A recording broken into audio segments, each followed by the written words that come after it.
前からいいと思ってたんだ。俺と付き合ってくれよ、軽井沢。Welcome back to Classroom of the Elite, episode number 4. I thought this episode went really fast outside of any of the other ones. You know those comments where people are like, wow, that episode felt like 5 minutes? That's how it felt like to me, because even though there was not that much that seemingly happened, right? It just felt like a Valentine's Day episode. There was a bunch of things that actually occurred. Now, I will say the weird part about this episode, and I don't know if anybody else felt this way, but the animation seemed to drop off at the very end. I'll show that coming up here, but that's the feeling I got from it. But without further ado, let's go into the episode. Gotta start out with the quote, "To work you have the right, but not to the fruits thereof." I had to sit here for a while and think about this and how it relates to the show, and I couldn't figure it out, right? Because that quote basically means that just focus on your work. That's really all it is. I don't know how that applies here, because it feels like in Classroom of the Elite, if you're just focusing on your work, you're gonna miss the broader picture that is around you, unless it's really like focus on destroying everybody else and take a look every now and then, look up and see who's still left standing. I'm not really sure how this applies. 今日の放課後に一度会って話がしたい。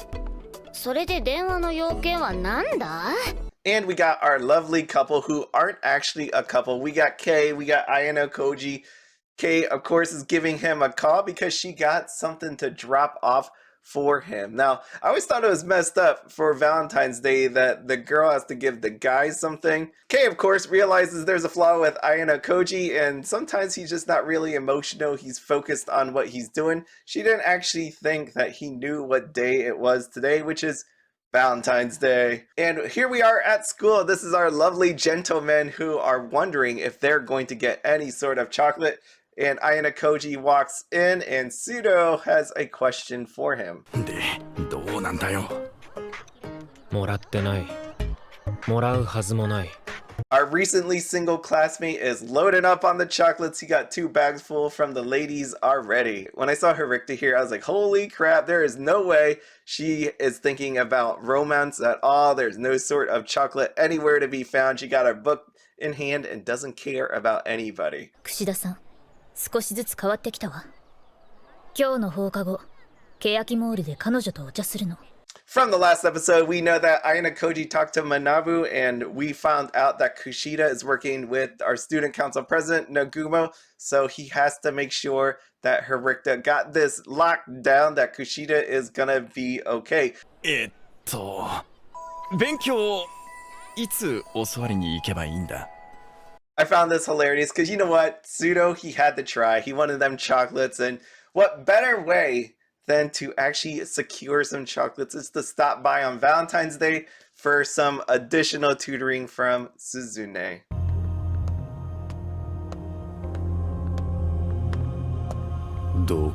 He does not want anything to do with him. He walks away, but that also left Hashimoto, Manabu, and our Nagumo here to just hang out and talk to each other.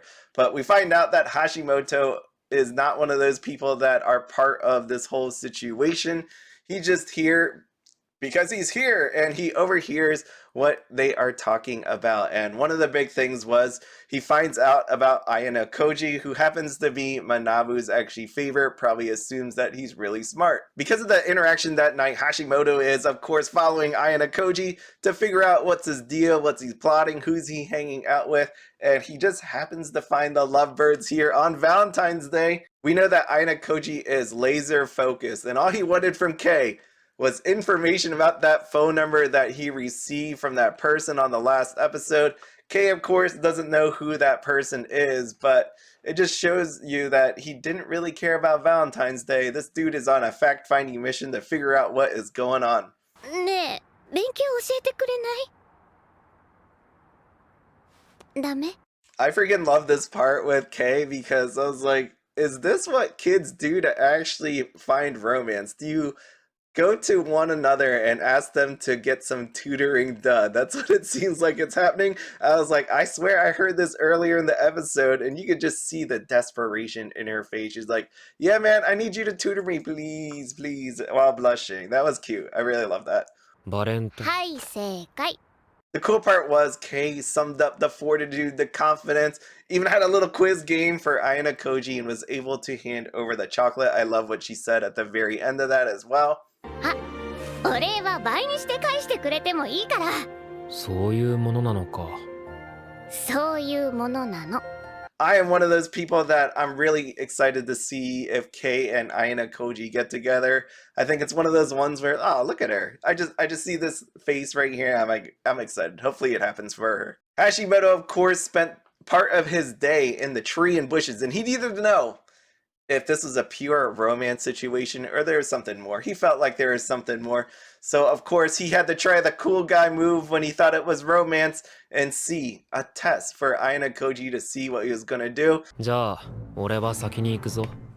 あ、おい。は私だって帰るし Ayanokoji, of course, is no sucker. He was like, you know what? See you later. Peace out. Good luck to you. And Kei on that other side was like, I'm gonna just shove you off because you're an asshole. Ayanokoji gets back to his place. He's cooking up some rice porridge, and we find out that he actually ended up with 5 Valentine's Day chocolate. From this, we know that we have one from Kei, Irie, and then Haruka.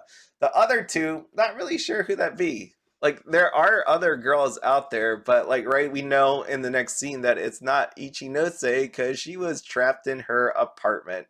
Do you think one of them is Ibuki? Oh, Ibuki, you think she would have coughed one up? I mean, I think she kind of likes him, but we'll see. Ichinose is trapped at home. She is actually sick. Some people thought she was depressed from all the different rumors. She said that she wasn't eating right, she wasn't sleeping right, but of course the rumors probably helped lead to her decline in health. これでいい。 For anybody that didn't read the light novel or don't know any spoilers to this, what do you think actually took place here? I was wondering, like, maybe he slipped her something in her food, or maybe he took a picture of something, or he was just trying to cheer her up. I didn't really get the context of it, but being Ayanokoji, there is some reason for what he did here, which we'll probably find out sooner than later. The next day at school, on some boards or forums or something like that, there was postings by @Anonymous, and there were rumors about this class. And some of them were, Ayanokoji has a crush on Kei, which that definitely is not true. We got Hondo is only into fat girls. Shinohara was a prostitute in middle school. And lastly, Sato hates Onodera. I don't know why that last one really matters all that much. いやマジでほら正直に言っちゃえば山内待ってよ Before I keep going on this one, this is the part where the animation seemed like it dropped. They got really dark, and I'm like, maybe it's dark because of the rumors, right? It just feels like a gloominess to the classroom. But even the animation, the drawing of the characters just look really plain. Like they decided not to put a lot of effort in this and save it for the next episode or something like that. Let me know what your thoughts on that one, because it really felt not good from what we saw at the beginning of the episode. I mean, the majority of the episode, actually, to what we have here. Going back to the story, Yamauchi seemed like the guy that was spreading the rumors because he looked like he was having a lot of fun with this. He was poking and prodding everybody.